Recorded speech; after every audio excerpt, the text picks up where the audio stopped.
So, hello everybody, Merry Christmas to you. Season's greetings, happy holidays and all those things. Man, it's so good to see you out here this evening on a Tuesday. This is a thing that we've been calling over the summertime and during this panorama a month of Sundays with Shawn Mullins.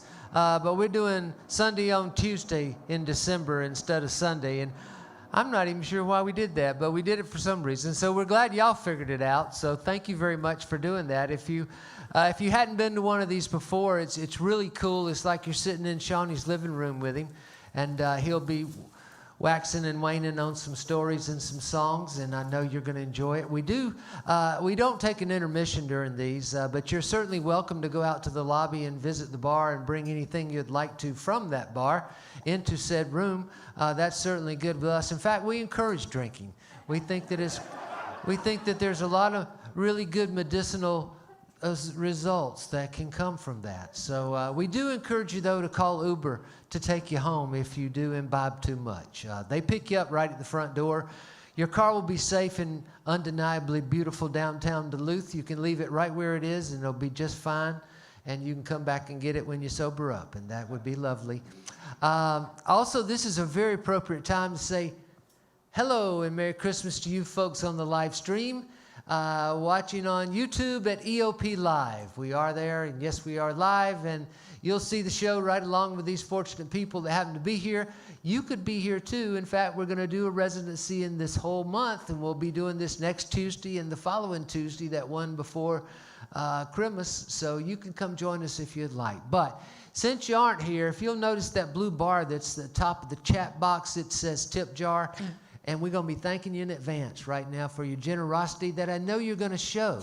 So thank you for that. And Merry Christmas to you for giving us those gifts. So I only met Shawn Mullins about 1,000 years ago. And I'll tell you something. We did a little moving picture downstairs a while ago to promote the show on Instagram. And I said it on the moving picture that I think he's just such a fine crafter of song, and then such a fine performer of that craft, and I mean that. And he's not only all that, but he's a good friend, and I'm so glad y'all are here. I'd love for you to sound like you're about 1 million people and give a nice welcome to Shawn Mullins.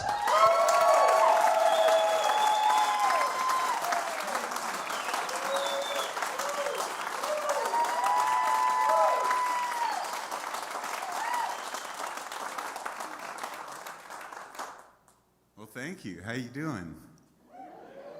It's good to be back. It sure is. It's been a while. I've been on tour some. It's been good to get back out in front of some live audiences. Just got back from Florida, a few shows there, yeah, and the Midwest as well.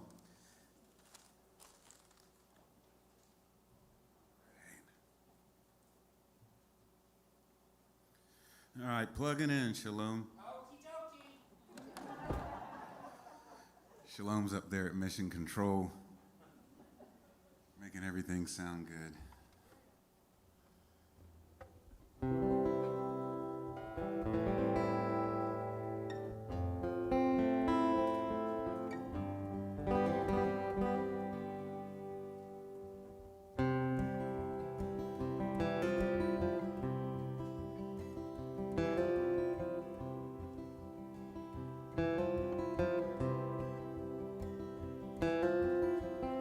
It's Friday night and I'm back again with my old guitar and my trusty grin. And I best you don't come in here sight, tattooed on this heart of mine, from a dirty brown shag carpet stage. I sing my song and I pace the cage, stuck up here in the twilight zone, staring out into the great unknown.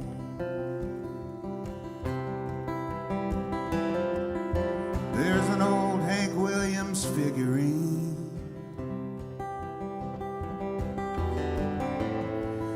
by a guitar string from the pull chain of the Pabst Blue Ribbon sign,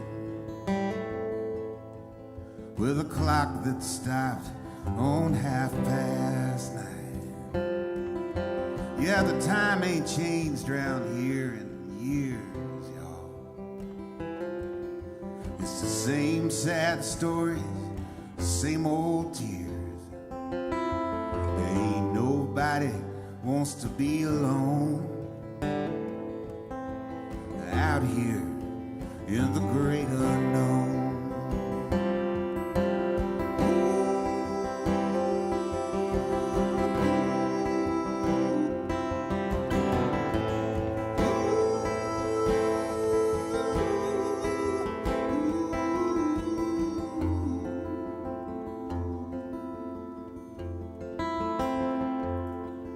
You can find a stool there at the bar.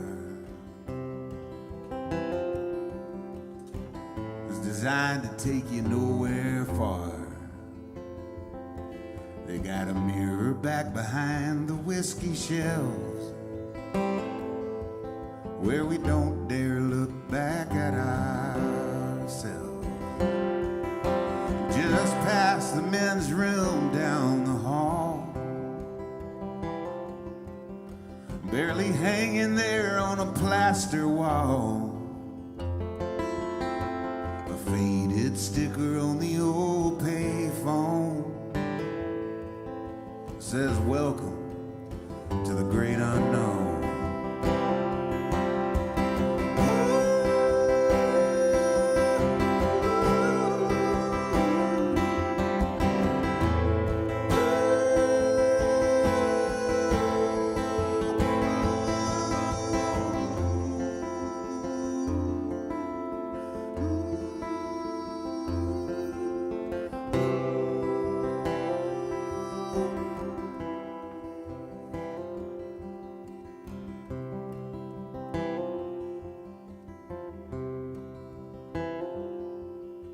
It's out beyond the yonder star.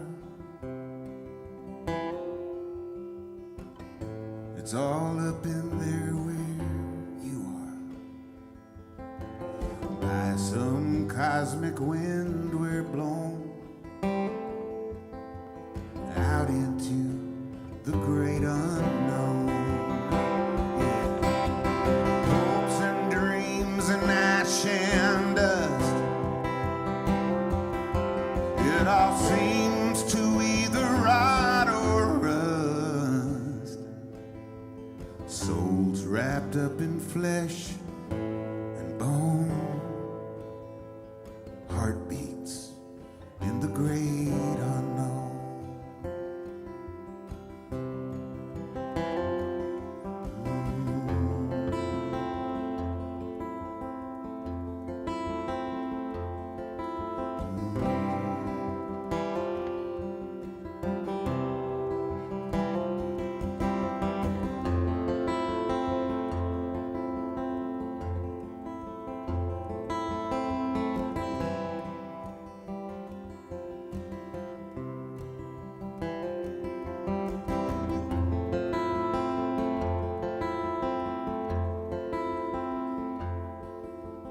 It's Friday night, and I'm back again.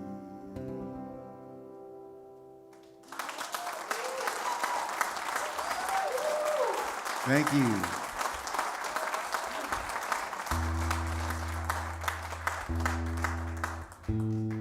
Those of you who aren't familiar with that song might be thinking, no, it's not, it's Tuesday. When I first wrote it, I started doing it that way. Whatever night I was playing, I would change it. But then I was like, the song's kind of telling a specific story about a person that plays on the weekends, and so I'm going to stick to Friday night. Most of the time I do.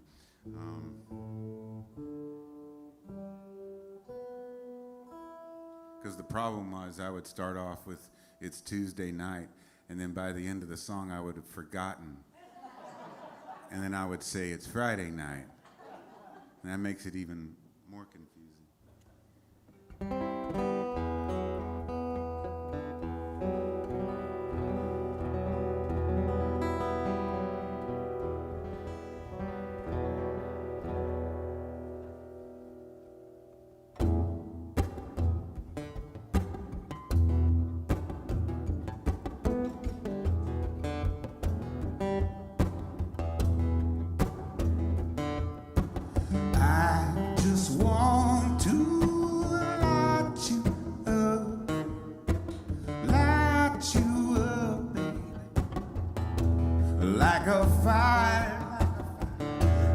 just want to turn you on, turn you on and take you high. Everybody's got a flat screen. Everybody's got a BC. Everybody wanna be famous. Ain't nobody gonna blame us. Everybody wants the real deal. Everybody wants to cop a good feel. Everybody want more money. Everybody wants a taste of your honey. I just want to light you up like a fire. I just want to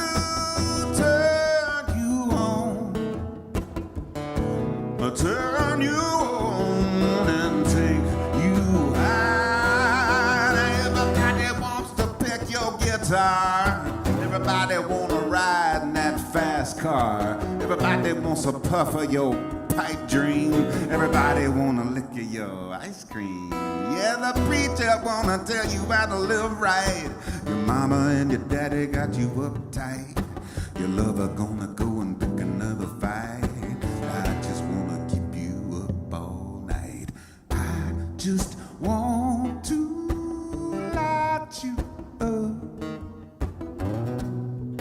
light you up like a fire, like a fire. I just want to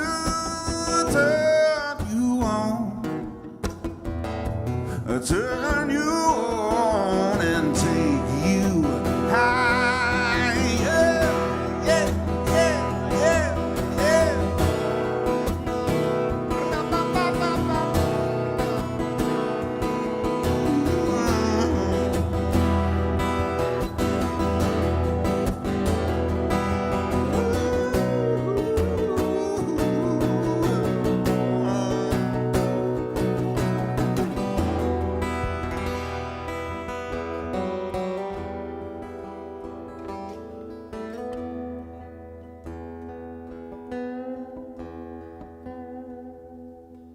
Well, this old world can bring you down and turn your smile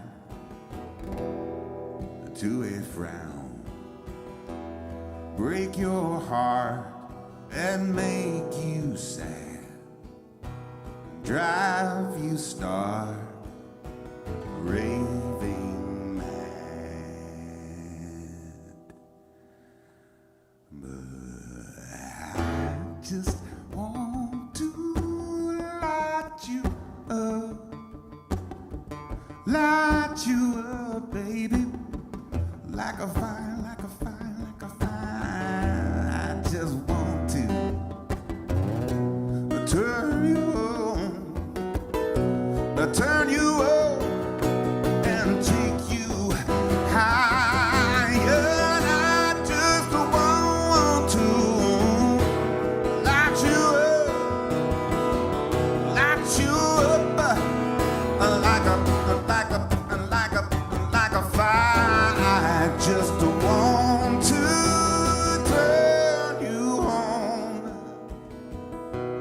turn you on and take you high.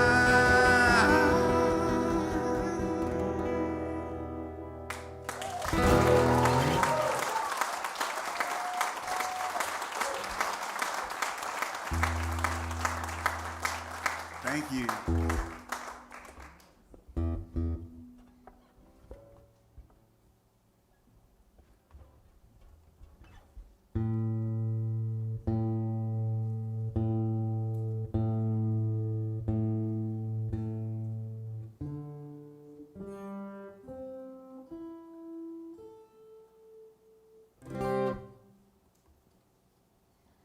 I am in motion.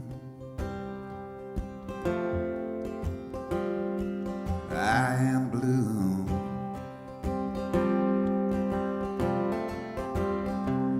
Love is an ocean. I may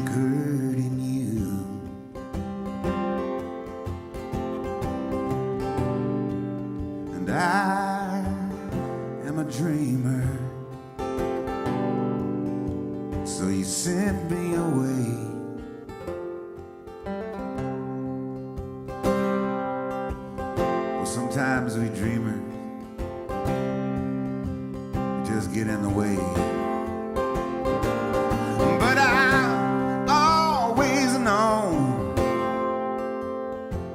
since I was a child that the road is my home and my spirit is wild. And I have my memory, and I've got lots of time. I'm stoned in San Francisco, you on my mind.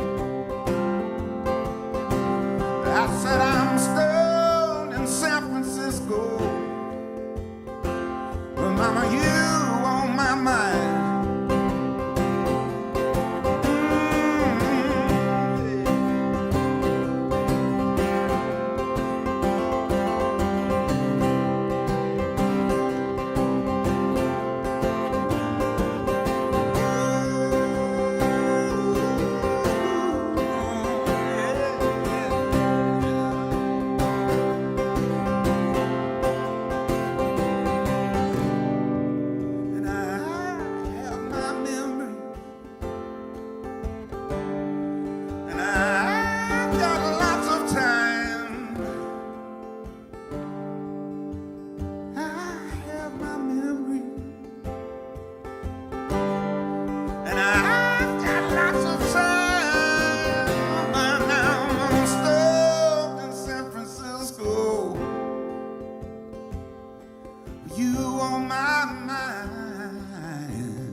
Thanks, y'all.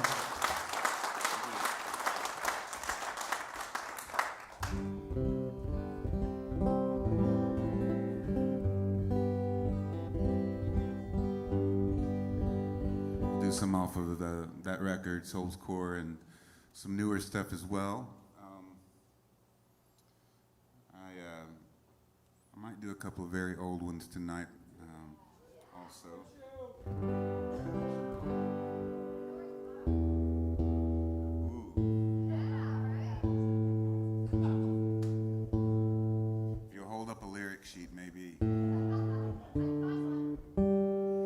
My dad wrote the original lyric to that. He had written it in 1964, I believe, and it was called Coup d'etat, and he showed me some poems that he had written back in, this was about in 1994, and he dug up all this poetry, and I loved that song so much, or it was a poem, and I asked him if I could take from it. It didn't really have a rhyme scheme to it. It was more prose, and I took it and kind of worked it into a song. But the problem with that is that, I don't know, after about 1997, for some reason, I stopped doing it. I don't really know why. I like it a lot. You just end up writing new songs, I guess.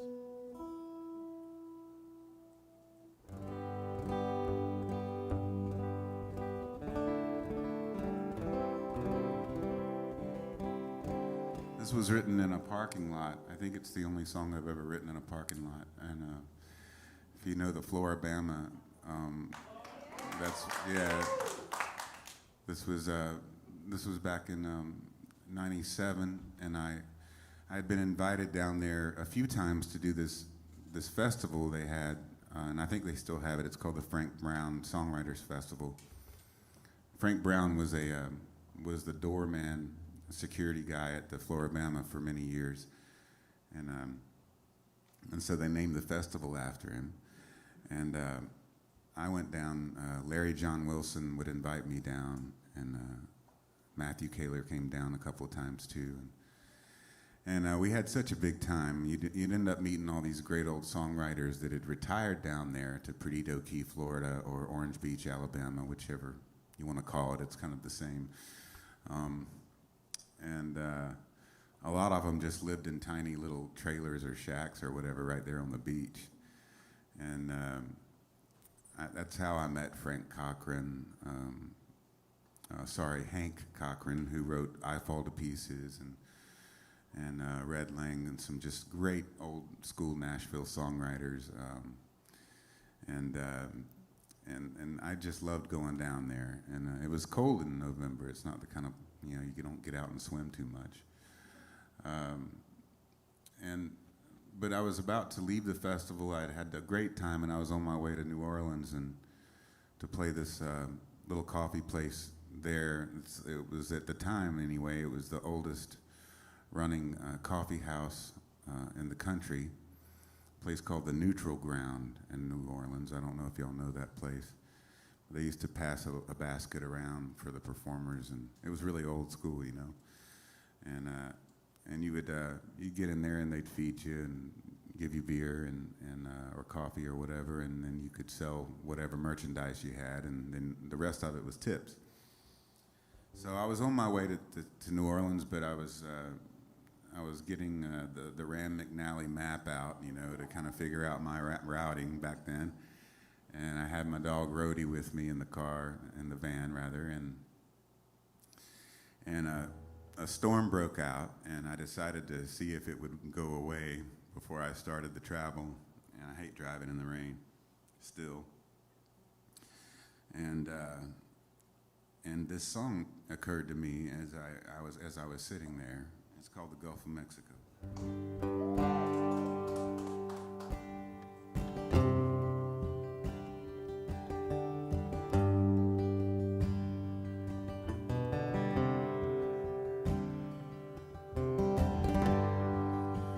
Cooks him ham and whole cakes at 5:30 every morning.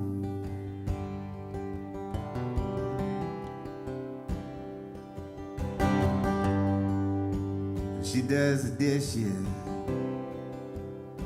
and she irons his uniforms.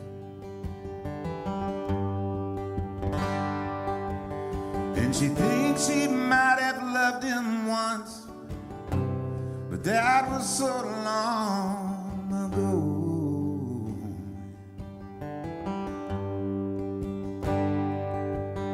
And the rain pours down like a holy waterfall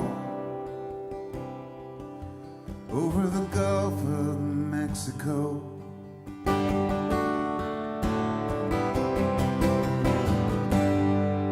The boardwalk's deserted, beach is all closed down.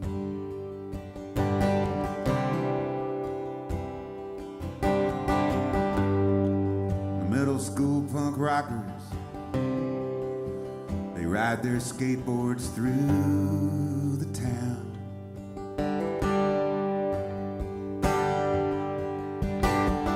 And she looks back and she daydreams about things and people she ain't never seen, just to keep from being blue. And she gets home about 3:45, and she drives her brother to the liquor store down on Ocean Avenue. Oh yeah. All right.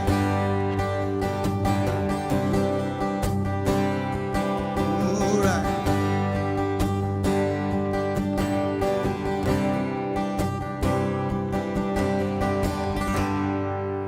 I'm parked on the state line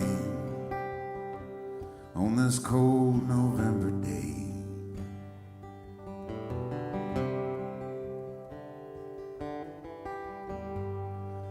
pretty soon I'll be a driving fool somewhere down this lost highway. Then I hear a voice from my soul's core say, freedom's just a metaphor, you know you got nowhere to go. Oh yeah, you got nowhere, boy. And the rain pours down like a holy waterfall over the Gulf of Mexico. Over the Gulf of Mexico.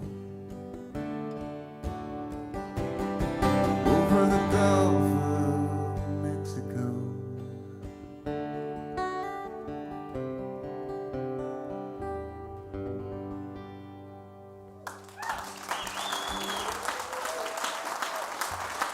Thank you.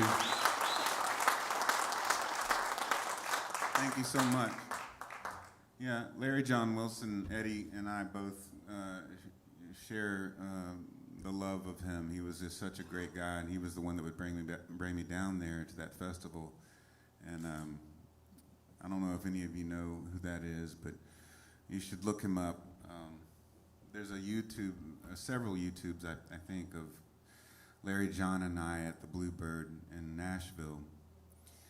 And this was back in 2000.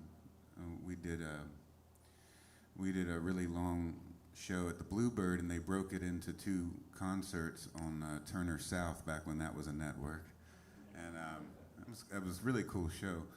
And supposedly it was the most requested live at the Bluebird ever. And I think it had a lot to do with Larry John. He was incredible, and he just had this wonderful blend of soul and country and folk and I don't know what else. You didn't even know what to call it except good, great, you know. And I'll do one of his tunes for you now. I believe it was the last song he wrote.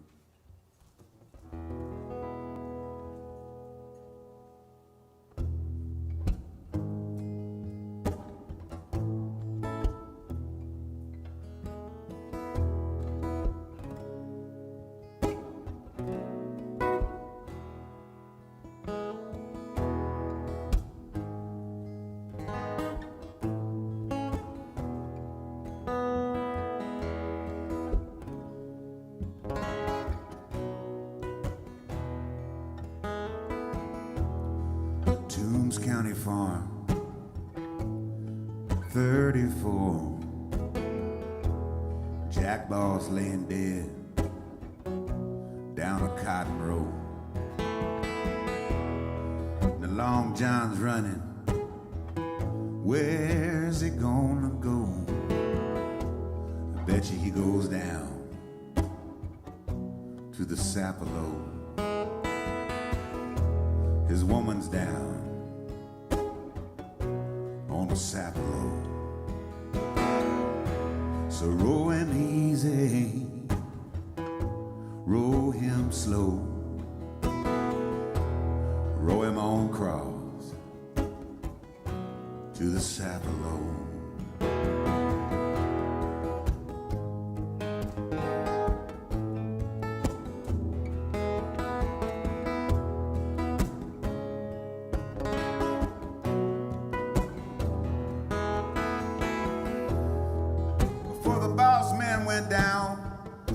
I heard a Long John say, he said a man's a man at all, he won't let himself be treated this way. He said if a man's a man at all, he won't let himself be treated this way. So now he's out there running a long chain on. I bet you he goes down to the Sapelo. So row him easy, quiet and slow, row him on cross to the Sapelo.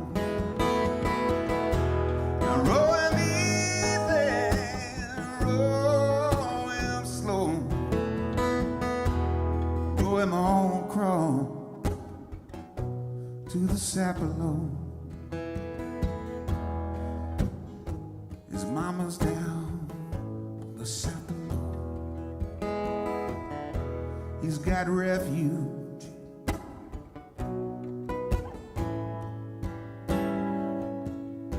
on the Aberle.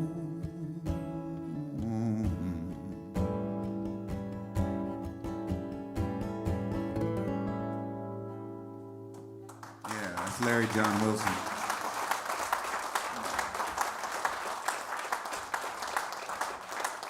I loved him. He was like a second dad to me, and he had great stories about all the other songwriters he would tour with back in the day. There's a great Townes Van Zandt story of he and Townes at the Gramercy Park Hotel in New York. And they both liked to drink a lot, but also Larry John was a big guy. He played Georgia football. I think he was a guard or a tackle back in his time, and he was a big man. And whenever he would feed you, it was like a feast. And so at the Gramercy Park Hotel, they on the record company's budget, they ordered all this room service for Larry John. He was ordering it every, he was eating and drinking. They were both drinking a lot. And Larry John one morning said, "Townes, I'm going to order some breakfast for us. I'm going to get some eggs and a big old thing of bacon and biscuits and whatever else they can give me up here. And what do you want to eat?" And Townes said, 2 Bloody Marys. And Larry John told him, he said, I'm not going to just get you Bloody Marys for breakfast. You're going to have to eat something. And so Townes Van Zandt, he said, "Okay, 2 Bloody Marys, extra celery."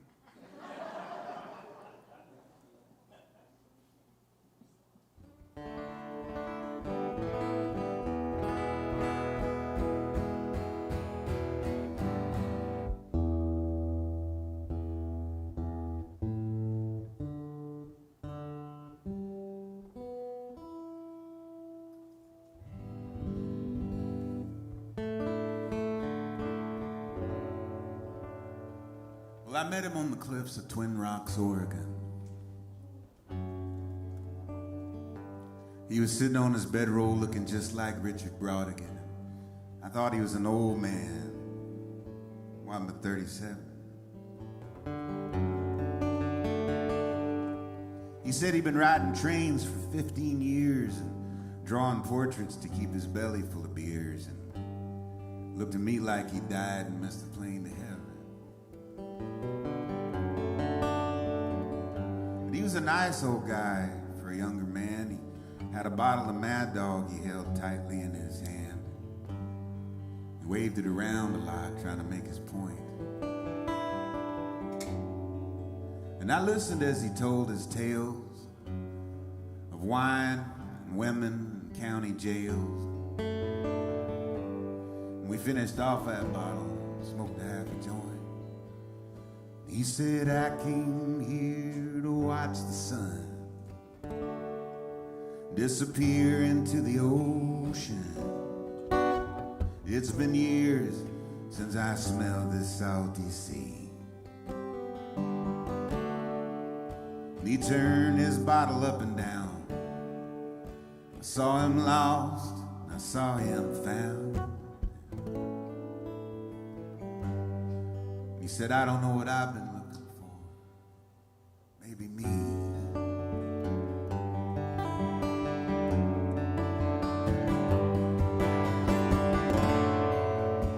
Well, I told him I too had been traveling around, just living out of my van from town to town to town, playing for tips and whatever records I could move.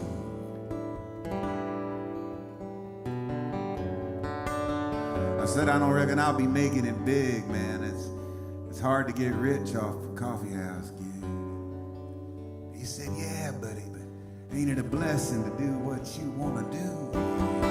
I told him, "Yes, I pulled out here to watch the sun disappear into the ocean. It's been years since I smelled the salty sea." We turned another bottle up and down. He saw me lost and he saw me found. I don't know what I've been looking for. Maybe me.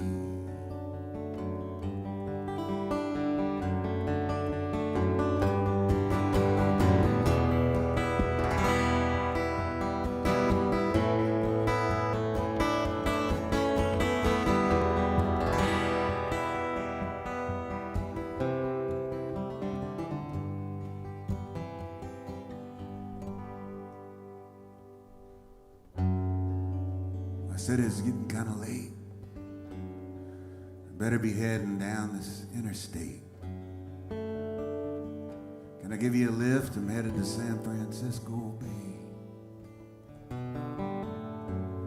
He said, nope, I think I want to sit right here and rest. Maybe wait on the Tokyo, Montana Express. I might just lay here and dream my life away.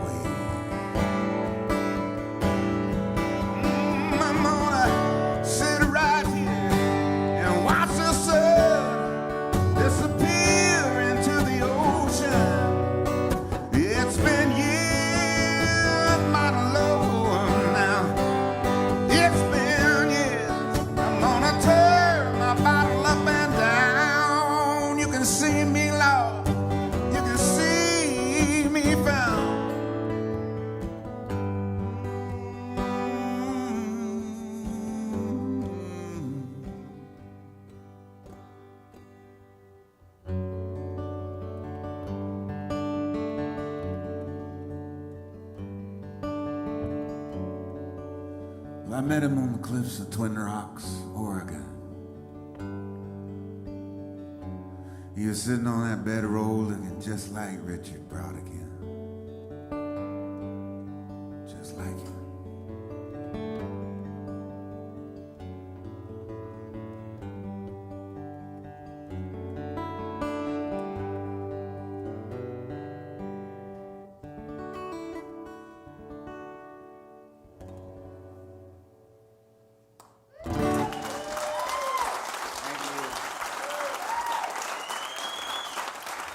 Thank you. Appreciate that. And back when I wrote that, people would ask me a lot after shows or whatever, you know, who was Richard Brodigan. Now there's no excuse. You can just Google it, okay? He's considered the last of the beat poets. Some say he was kind of in the tail end of all that, and really interesting stuff. His most famous works probably Trout Fishing in America. There's another one called The Pill versus Spring Hill Mine Disaster. And my favorite is a series of really short stories, like 1 or 2 pages long. And the book is called Revenge of the Lawn. And yeah, it's really great stuff. Alyssa Hadley turned me on to him. She was an unbelievable singer and writer back in the early days of Eddie's Attic. And she passed away a few years ago, but she was really she turned me on to some great literature, including Richard Brodigan, which inspired that tune. So thanks for everyone who's watching at home. Thanks guys. Haven't done a live thing, a live broadcast, live stream in a little while, so I hope you're tuned in and enjoying it. This is my favorite place to do it, other than, of course, my home is easy because I don't have to go anywhere.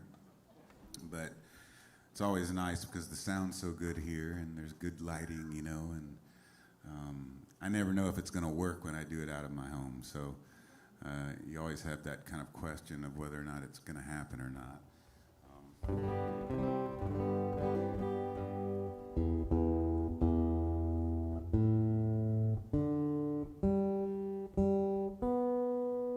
I'm still in Florida tuning here.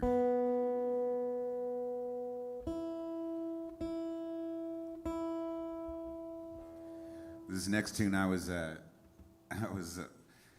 in search for a museum in Meridian, Mississippi, and my friend Mike West. Mike used to play Eddie's in the early days too.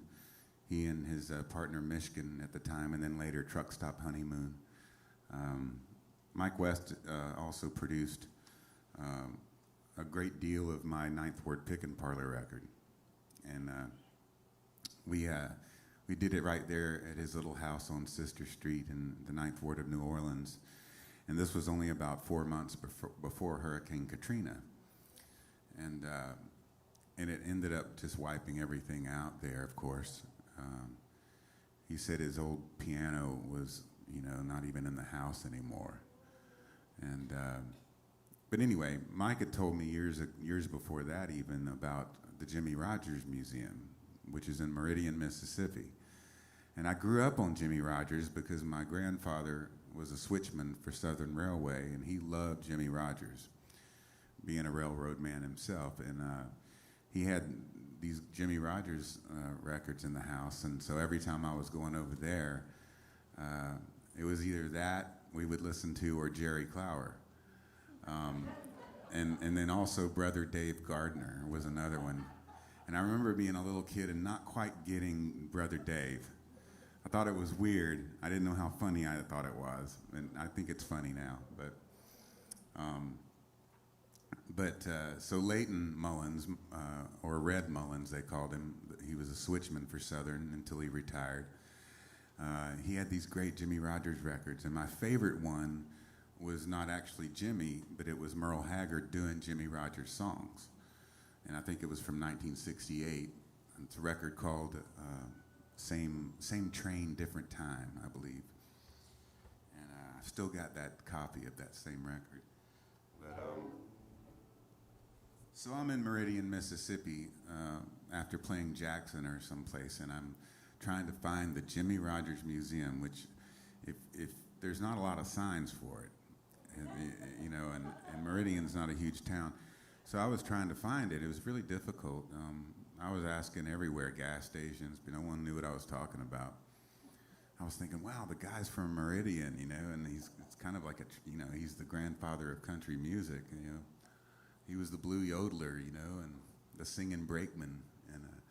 And finally, I was downtown and I stopped in a black barber shop. Of all places, I pulled over and I went into this barber shop, and it was an all-black barber shop. And I thought to myself, I remember thinking, they're probably not going to know where the Jimmy Rogers Museum is. Well, I just happened to ask. I just went for it.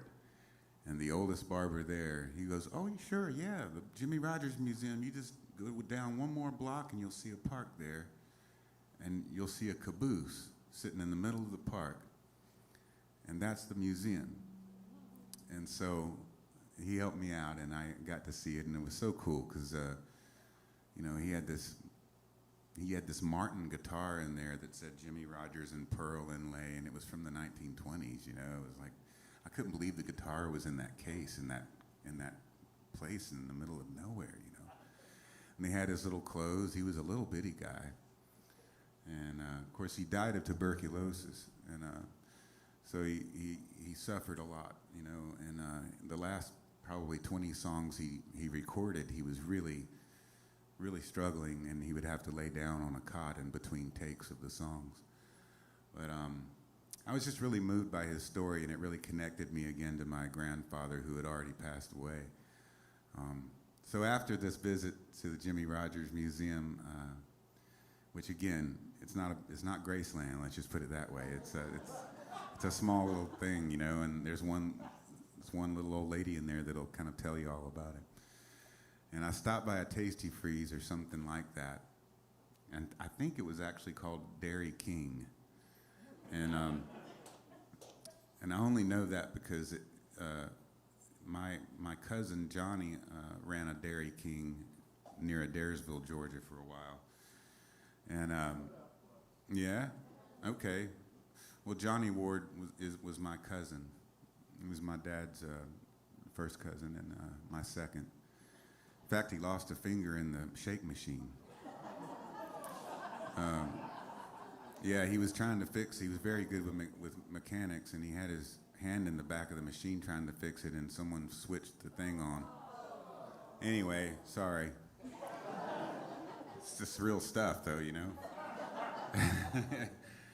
So I overheard this conversation at the Dairy King in Meridian, Mississippi, and it inspired this next song this girl who looked to be about 16 was working at the drive-through window, and a friend of hers had pulled up, and they were chatting back and forth, and you could tell they both wanted out of that town.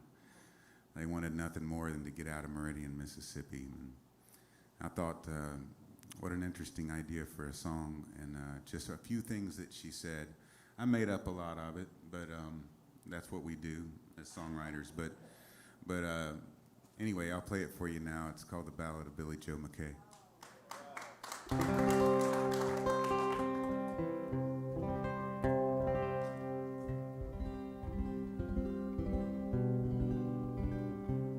And I didn't know until several years later that I had ripped off a melody from James McMurtry on this song, which really bummed me out because I never do that on purpose. Yeah. What are you gonna do? It's a done deal now. He never came after me, at least. My guess is that he knew that it wasn't on purpose, you know. I remember when Hootie and the Blowfish, they had sold whatever 20 million records when they were doing their big thing in the mid-90s. And that song, I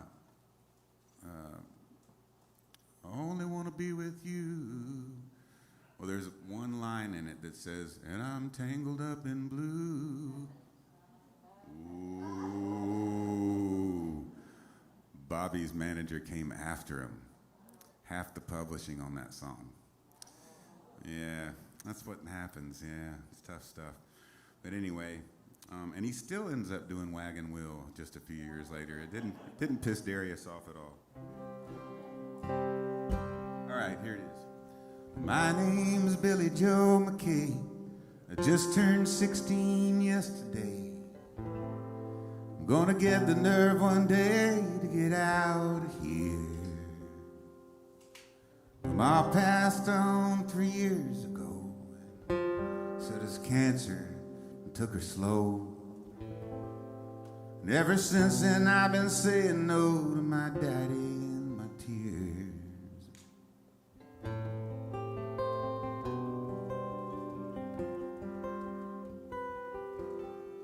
So if you come down our road, you gotta watch the bump. Right there across from the garbage dump. You can find me out back jumping on the trampoline. The springtime we'll be skipping school. We'll sneak off to the Cantrell swimming pool. Man, you can't get much cooler than me and my friend Darlene.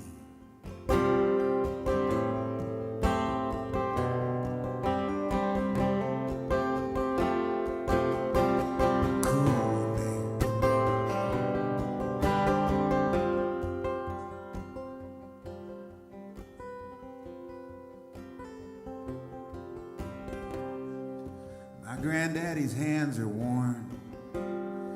50 years of growing cotton and corn. Back behind the house I was born before he had to sell it. And my cousin Eddie, he got shot in the Super Walmart parking lot. Man, this little town's changed a lot. He said it hurt like hell.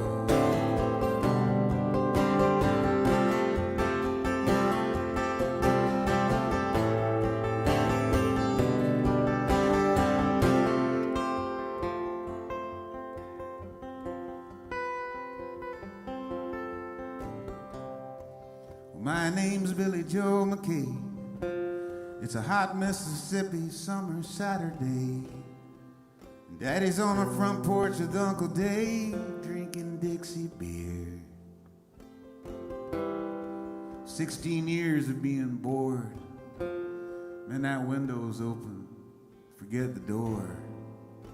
And I hope there's some gas in the old man's Ford. 'Cause I'm out of here.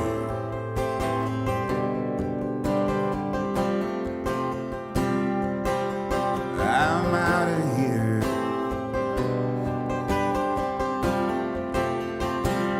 Oh, I'm out of here. Hey, hey,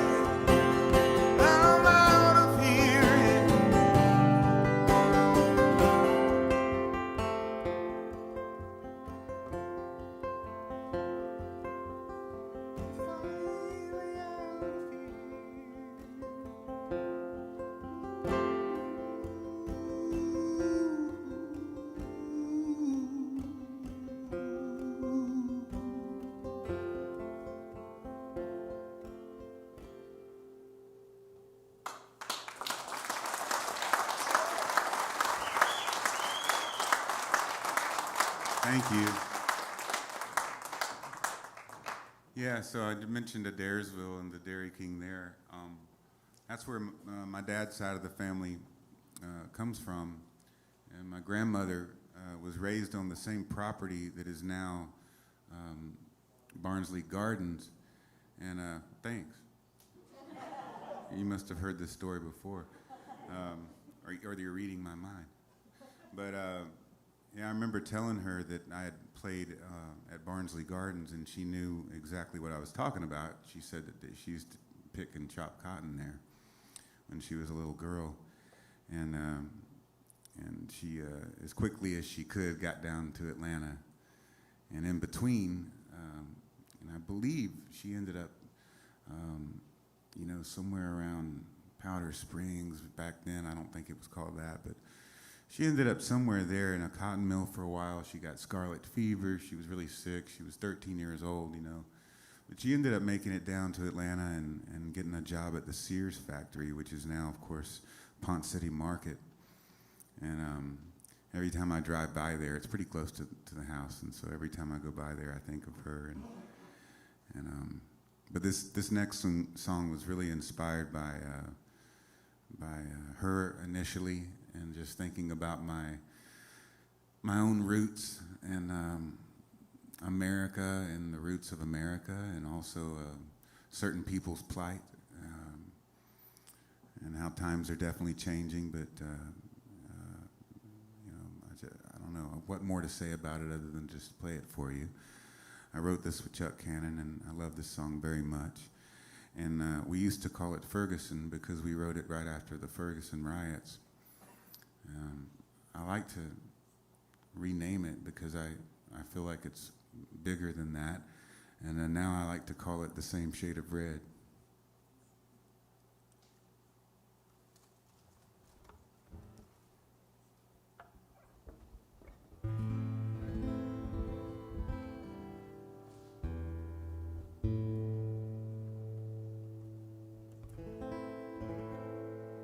A minor, the second saddest of all keys.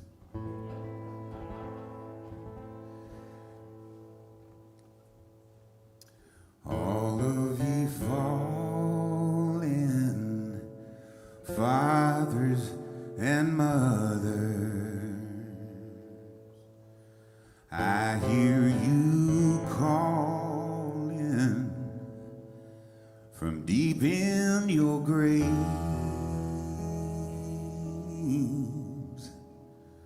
Songs about Jesus, songs about freedom, shackles and crosses, and the way blood behaves. Sailed the great ocean, sold down the river, white fields of cotton, green fields of cane, the sweat from their bodies, the tears of their children, washed in the blood, and the promised land rain.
they did sing.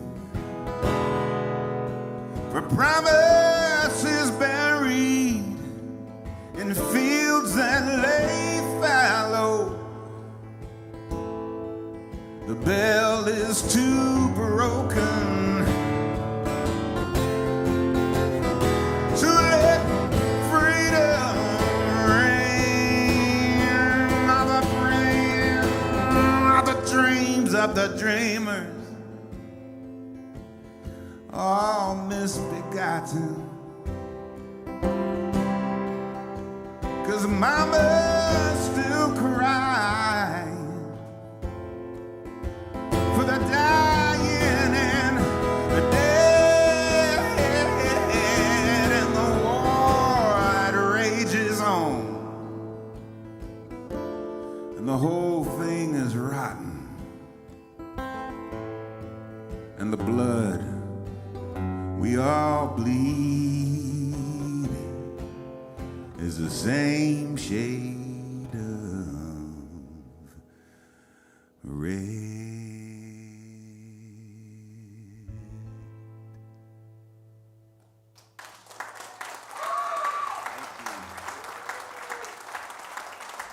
Thank y'all. Thank you so much.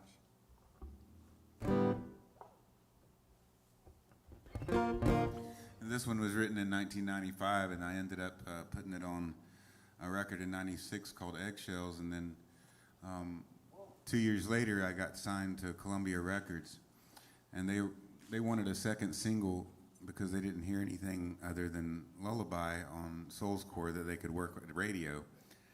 And I never thought I'd get played on the radio, so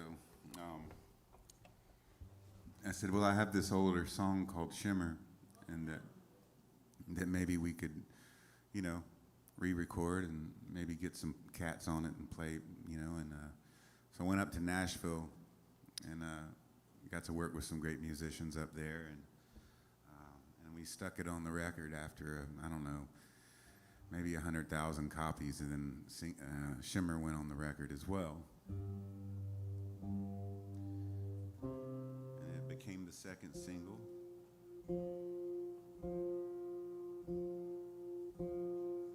And we shot some of it downtown and some of it over in East Atlanta. The video.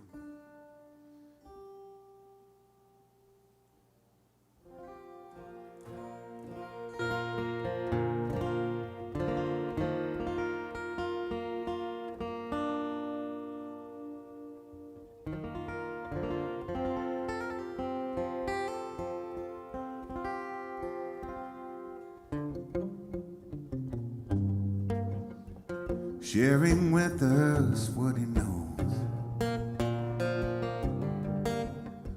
His shining eyes are big and blue, and all around him water flows. This world to him is new. This world to him is new. To touch a face, to kiss a smile, new eyes that see no race,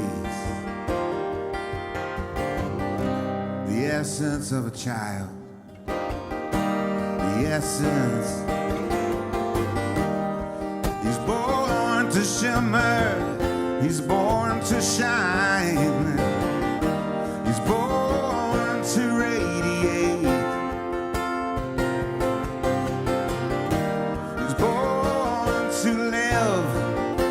Born to love, let's don't teach him how to hate.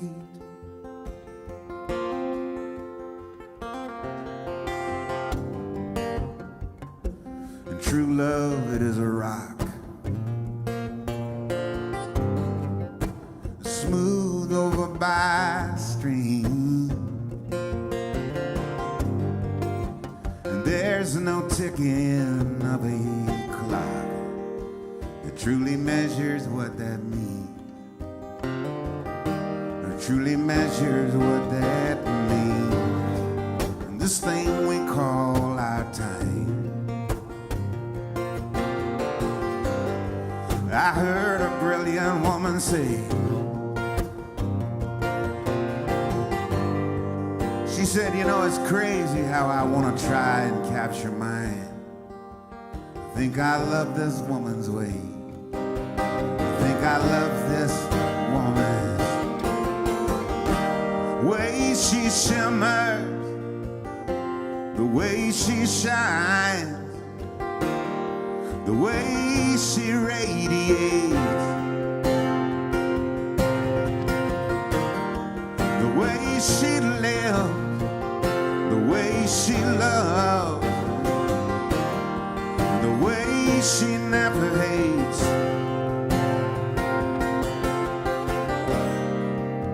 Sometimes I think of all this surrounding me. I know it all as being my hand. She kisses me, wraps herself around me. She gives me love, she gives me time.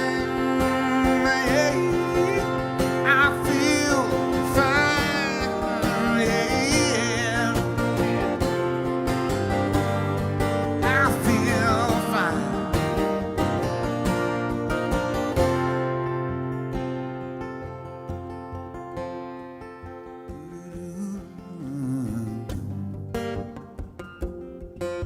But time cannot change.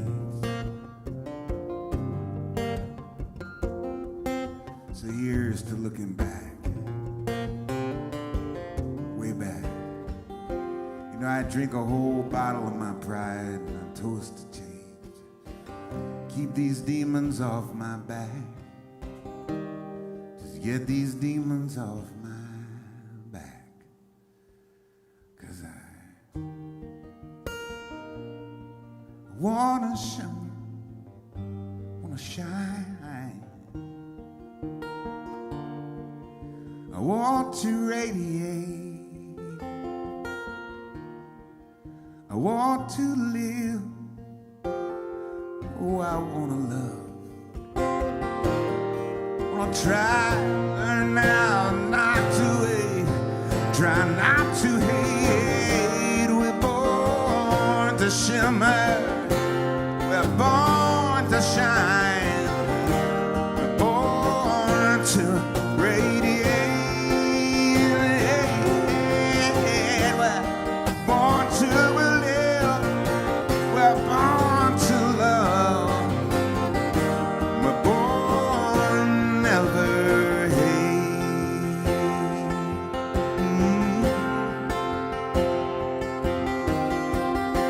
Was born to shimmer. Was born to shine. Was born to radiate.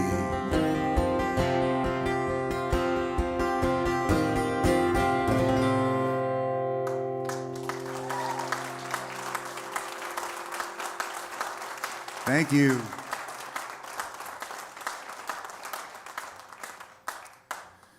Yeah, so it didn't do as well as Lullaby did on the radio.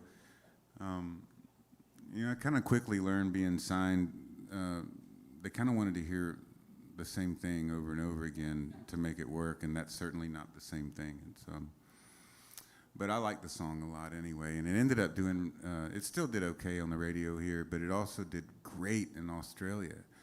They loved it down there, and they used it for their Olympic Games as kind of a theme song in a way, which was really cool, the Sydney Olympics, back whenever that was, I don't remember. 2000? Yeah.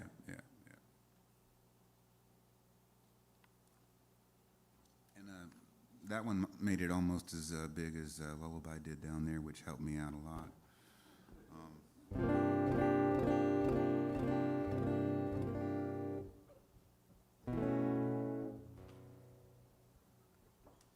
So I get questions about this song sometimes about who it's about, and it's not really about anyone in particular. In fact, I didn't really start the song, I just finished it. Glenn Phillips from Toad the Wet Sprocket is responsible for the beginnings of the song. And we were writing a tune together, he and I and a guy named Pete Droge, who I was in a band with for several years, called The Thorns. And then, yeah, someone bought it. That's cool. We were much better live than the record was, but the record was cool too, but it was almost a little slick or something. I don't know. When I look back on it and play it now, I would have liked for us to have had a rougher sound, because live, that's what it was like. It was, yeah? I'm so glad you like it. That's good. So you don't think it sounded like a male Wilson Phillips or anything? That's cool. Well, recently I was doing an interview, and that's what the guy said. He was like, yeah, I kind of thought it sounded like a Wilson Phillips, like, but 3 men instead of 3 women. And I'm like, okay. Nothing wrong with that. You know, Wilson Phillips, great and everything. You know, it's just like, I didn't think it was that pop. You know, I thought it was, but when we were live, it was like a rock band with 3-part harmony. It was very cool. And we toured around the country with the Jayhawks, and we opened for the Dixie Chicks all over the world, and that was really fun. And still no one knew about it except you. But yeah, I'm glad you got it. I love it too, actually. And so when we were writing this one tune, Glenn had started it with a verse, and we ended up writing this chorus that we all hated. So we threw it away, you know, and then kind of went on to the next song. And years went by, 4 or 5 years go by, you know, and I found that lyric one day, and it said, the first part of it, I lost count of the times I've given up on you, but you make such a beautiful wreck, you do. And then it went on to worse lyrics after that. But I thought that was so good, and I thought that can be kind of the song. You know, I've got to work on that and like create this other chorus, because we had written another chorus that we all hated. So anyway, I wrote another chorus, and it ended up being my second #1 song for AAA and Americana around the year of 2006, I believe, and which was different for me, because the last time I'd had a #1 song, I made about $1 million. And if you have a #1, that's a #1 pop song, right? Well, #1 AAA Americana song is about, I don't know, it's thousands of dollars. It's great, but you know, it's not the same. There's just not that many radio stations out there to play it, and but I still love the song, and I play it every show. And I don't know who it's about. It could be about anybody, maybe some of you. Right? I've lost count of the times I've given up on you,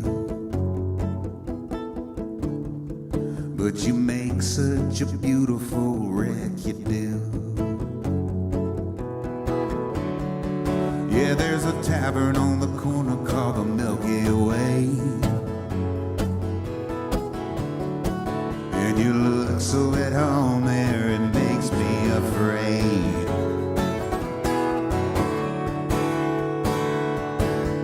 And at the dark end of this bar, what a beautiful wreck you are. When you go too far, beautiful wreck you are, baby. Now all the plans that you had for 7 years ago, like all the promises you made, I watched them come and go. You put your keys in the car, but it would not drive. With your hands on the wheel, looking barely alive. Now I'm still sitting here waiting on the passenger side, you to make up your mind, for you to make up your mind. At the dark end of this bar, what a beautiful wreck you are. When you go too far, a beautiful wreck you are. What a beautiful, such a beautiful wreck you are. What a beautiful, such a beautiful wreck.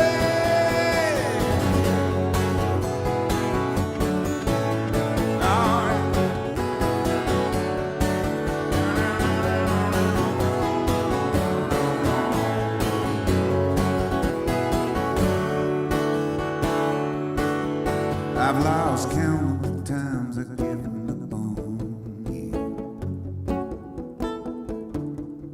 but you make such a beautiful wreck, you do.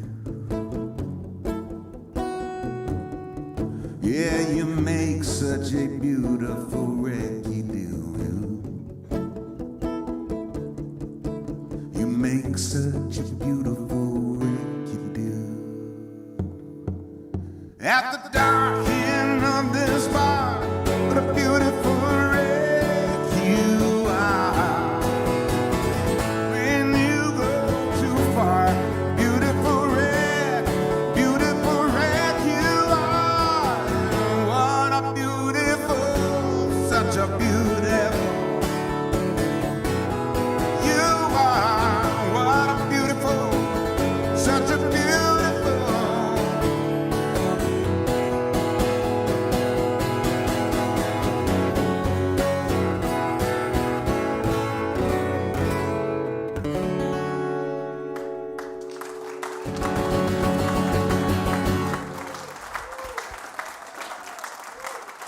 Thank you. Thanks, y'all. Appreciate that.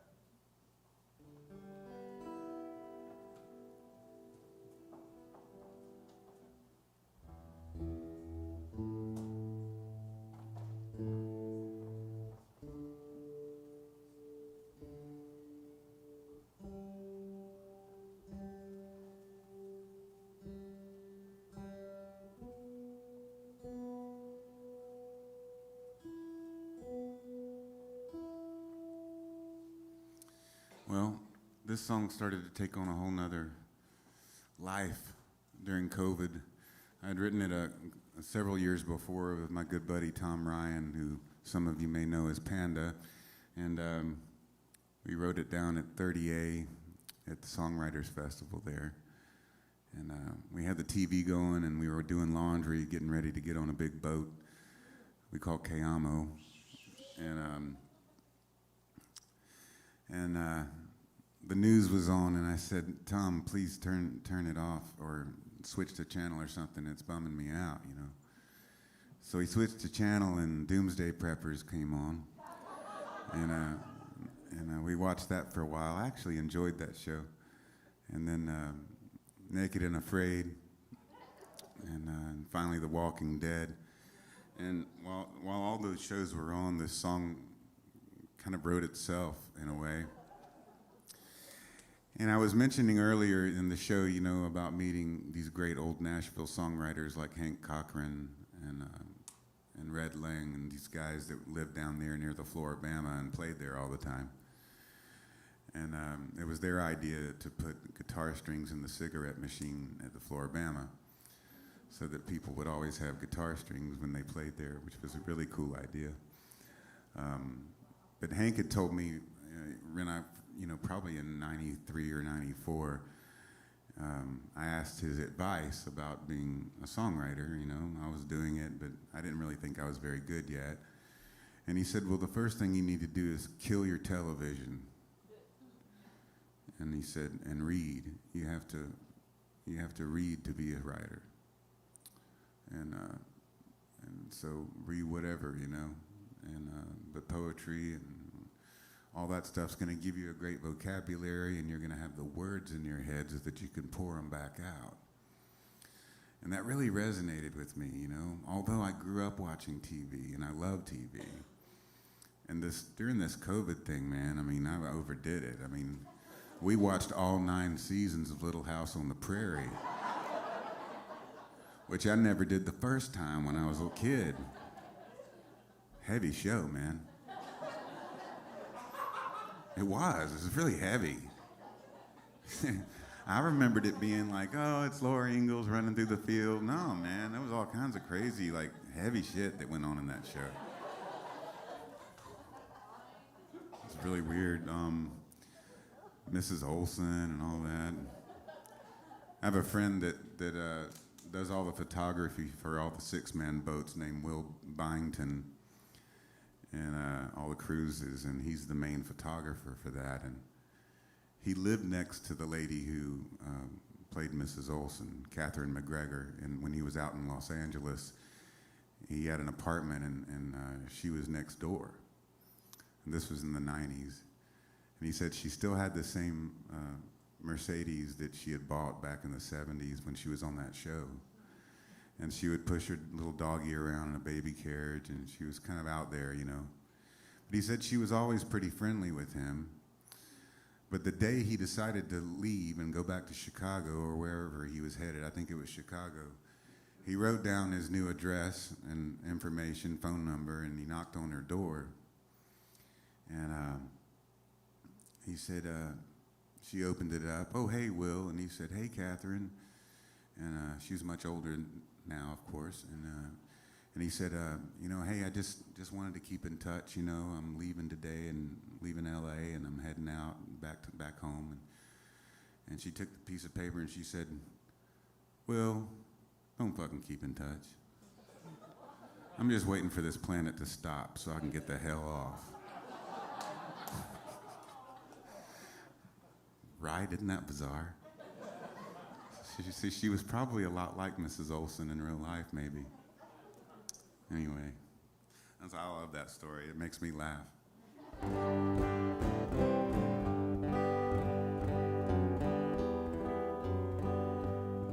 So anyway, this song's kind of become my COVID song because it made more sense once all the lockdown happened and people were fighting over toilet paper and all that. The song started to make more sense to me as I would sing it. It's called The Pre-Apocalyptic Blues. It goes like this.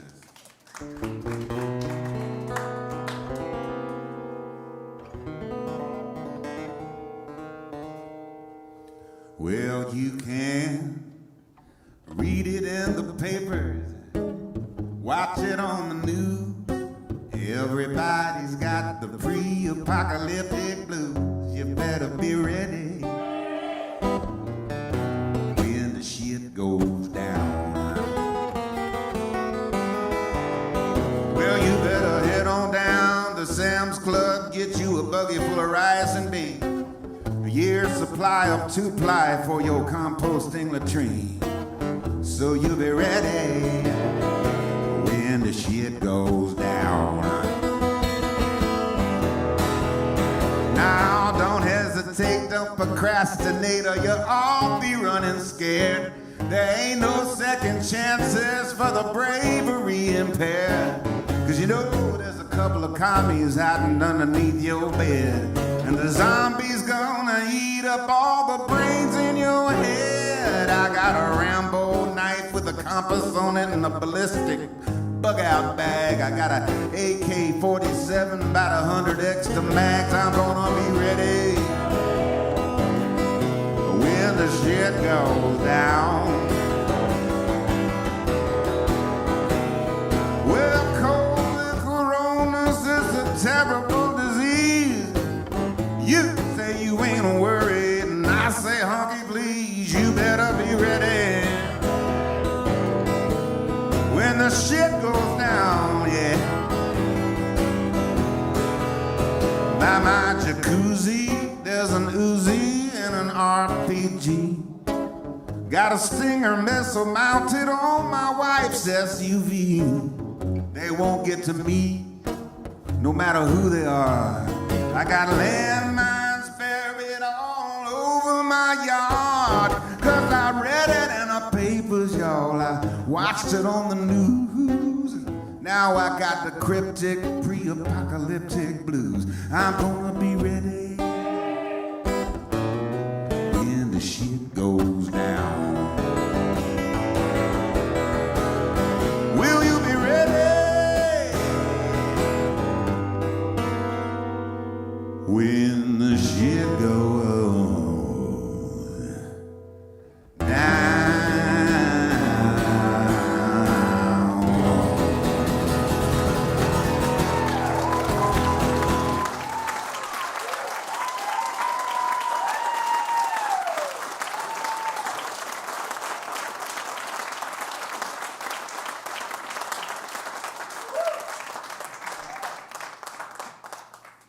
I had a couple more for you here tonight. I know it's a school night. I surely do appreciate you coming out and enjoying live music again and supporting this great place that I call home.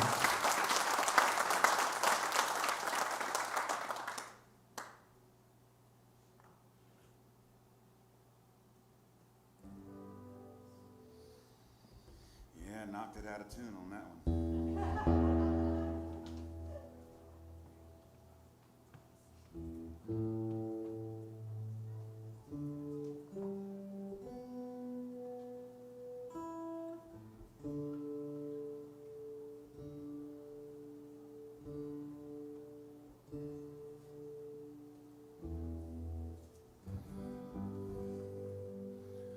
Well, I woke up Sunday morning with no way to hold my head that didn't hurt.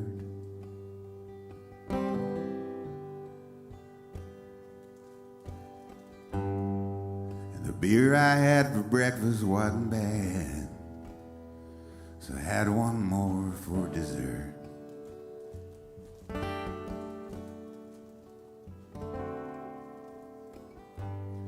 Then I fumbled through my closet for my clothes. I found my cleanest dirty shirt.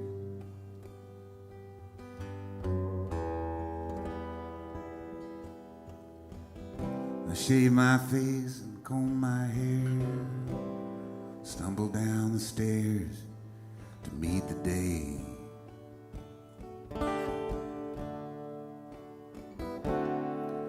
I'd smoked my brain the night before on cigarettes and song that I'd been picking.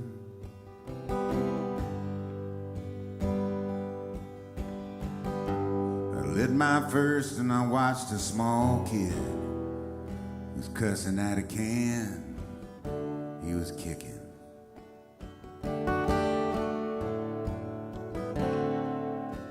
Then I crossed the empty street and I caught the Sunday smell of someone frying chicken.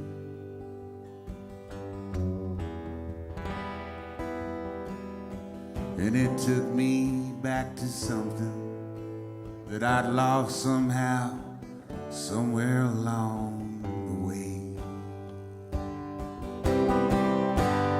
On the Sunday morning sidewalk, wishing, Lord, that I was stoned. 'Cause there's something in a Sunday makes a body feel alone. And there's nothing short of dying that's half as lonesome as the sound of the sleeping city sidewalk. And Sunday morning coming down.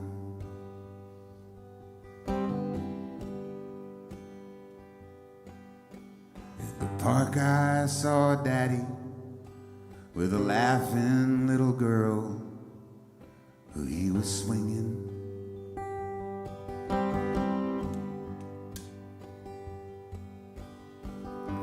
And I stopped beside the Sunday school I listened to the song they were singing.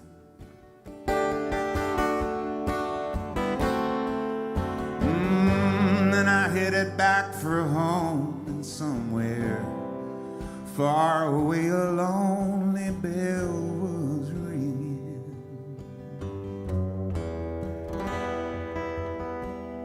And it echoed through the canyons like the disappearing dreams of yesterday.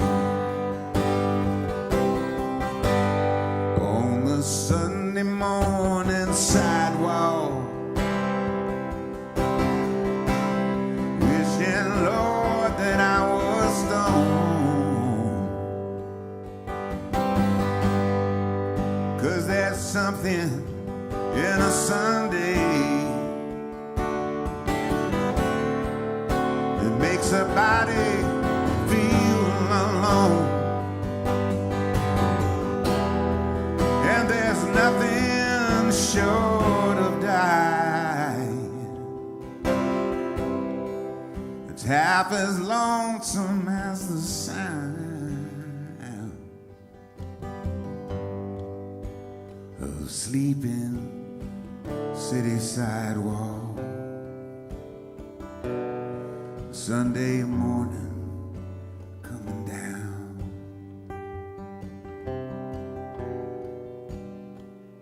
The sleeping city sidewalk. Sunday morning coming down.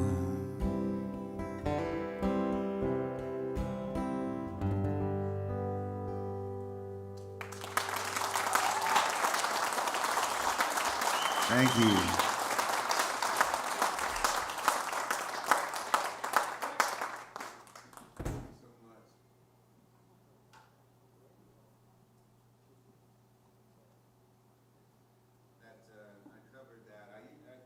For a long time, I was covering Christofferson, and I still do. I love him so much, and it's kind of one of those heroes for me, along with Larry John Wilson and John Prine, and many others, actually. I've got a lot of heroes, and but I got to know a few of them.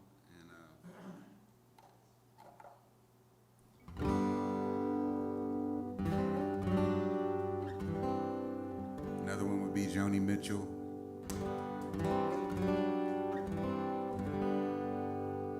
And this song, the very first part of it, the way I got this guitar sound was by listening to Joni Mitchell. And it doesn't sound anything like Joni Mitchell, really. But the tuning is one of the tunings she uses, or used to use, I think. And if you take one string away, you get the Keith Richards tuning.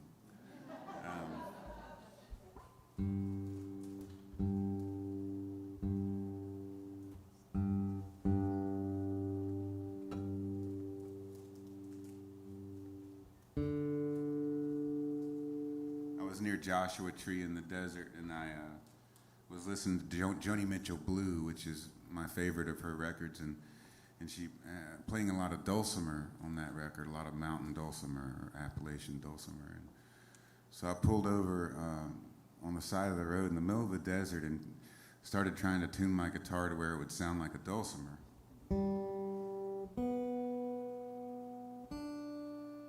And I failed, but it did get this kind of cool tuning with the droning thing with these two strings. The low strings are the same.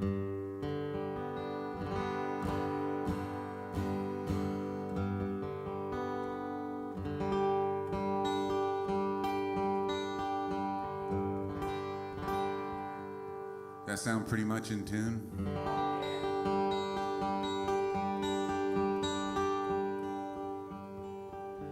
And so the first part of it was this guitar thing, and then the next night I had a show in Los Angeles and Hollywood at my favorite place to play there. It was actually the only place I could get a gig at the time in Los Angeles.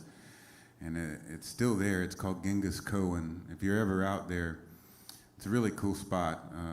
It's a Chinese restaurant and also a music venue wrapped into one.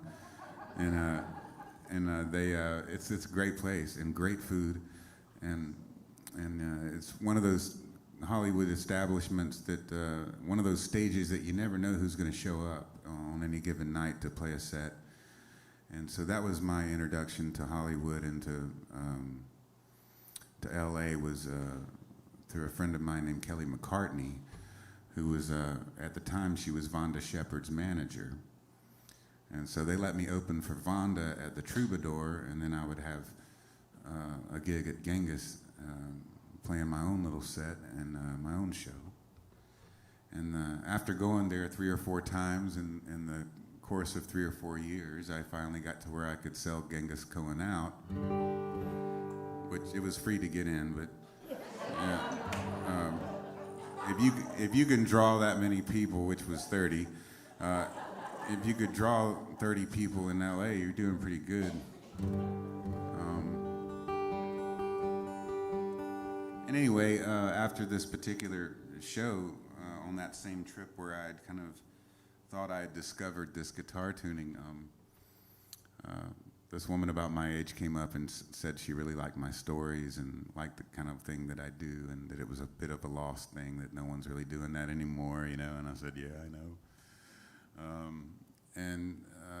Because this was about 1997, so you know, you had a lot of boy bands and Britney Spears and a lot of that kind of thing that was popular anyway.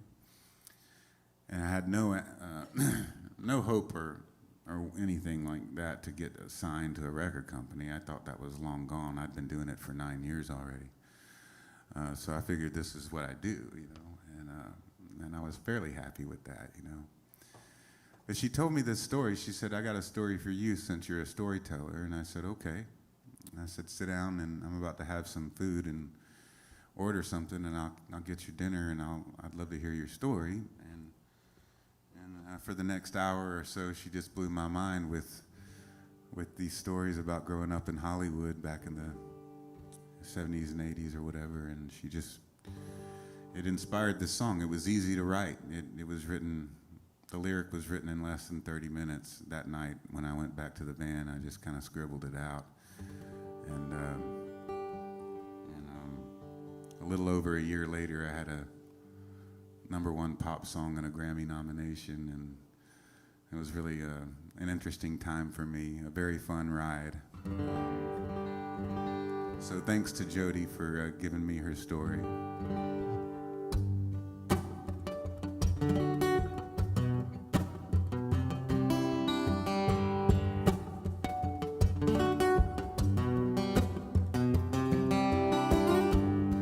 She grew up with the children of the stars in the Hollywood Hills and the Boulevard. Her parents threw big parties, you know, everyone was there.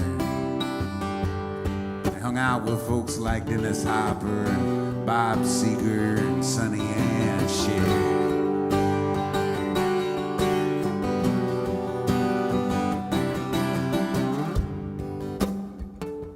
She feels safe now in this bar on Fairfax. And from the stage I can tell she can't let go and she can't relax.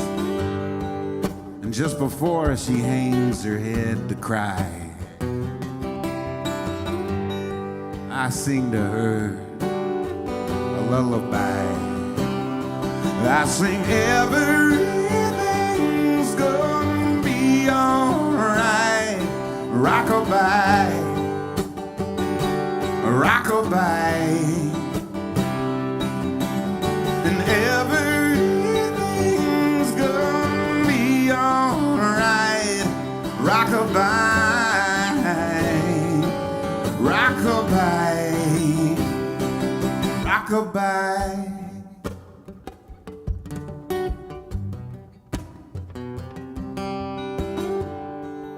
She still lives with her mom outside the city, down that street about a half a mile. And all her friends tell her that she's so pretty. She'd be a whole lot prettier, you know, if she'd smile once in a while. But you know, even her smile, it looks just like a frown. She's seen her share of devils in this angel town, and everything's gonna be alright. Rockabye, rockabye, and everything's gonna be alright. Rockabye, rockabye, rockabye.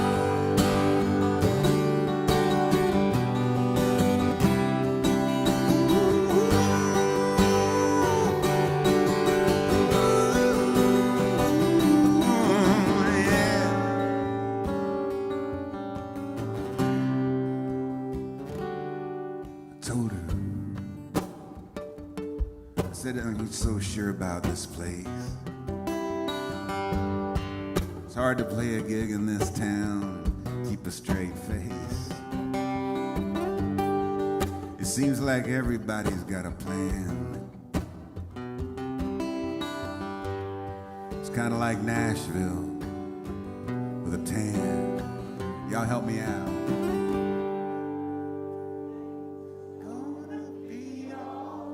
There you go.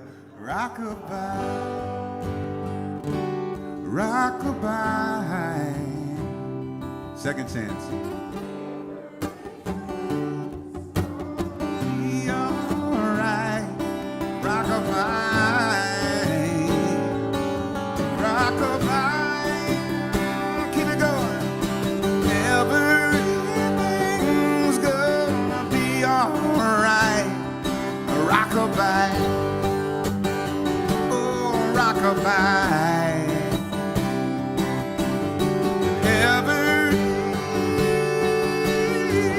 everything's gonna be alright. Rockabye, rockabye, rockabye,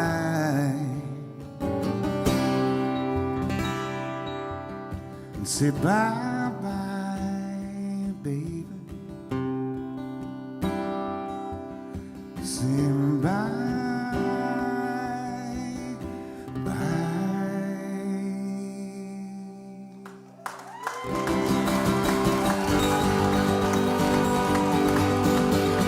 Thank y'all.